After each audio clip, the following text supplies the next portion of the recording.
Сәлеметсіздер ма, мырзалар мен ханымдар? Менің аты жөнім Сержанова Гүлсім.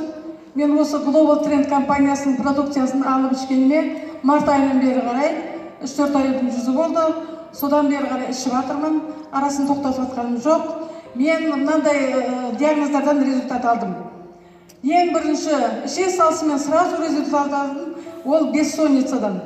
Түнде ұйықтай алмайтынмын, түн жарымда тұрып кетіп, таң атқанша ұйқы жоқ.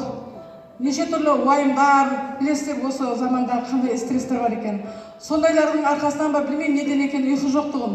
Сол ұйқы бірінші күні іше салысымен мен жақсы ұйықтап шықтым.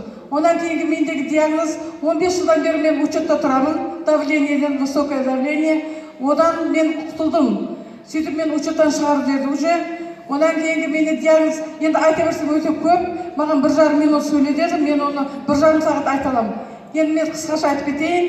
Жаңағы одан кейін давление, одан кейін мынау шейный отделда, грудной отделда және поясничный отделда менде позвонокта не болды? Грыжалар болды, протрузиялар болды.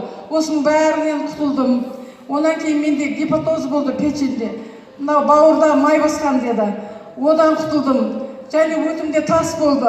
Ол кәдімгідей мен операцияға жіберген.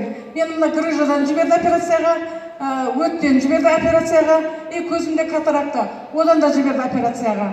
Және женский жағында миома болды, оған да жіберген операцияға. Мен ешқандай операцияға бармаған. 4 түрлі операциядан осы Global Trend компаниясының бальзамдарын ішіп құтылып отырмын. Және өте энергетикаңызды көтеріп, өмірге деген құлшынығызды арттырып, жан-жағыңызға шуақ шашып, бүкіл адамдарға көмектесуге құлшынысы артқызады екен. Мен осы компания туралы өте жақсы лебіздемін. Ең бірінші күннен барсам естідім, бірақ міне сентябрьден бастап жұмыс істеп, мен уже бүгін жақсы достижениелерге жетіп отырмын. Сіздерге де соны тілеймін. Компанияға рахмет.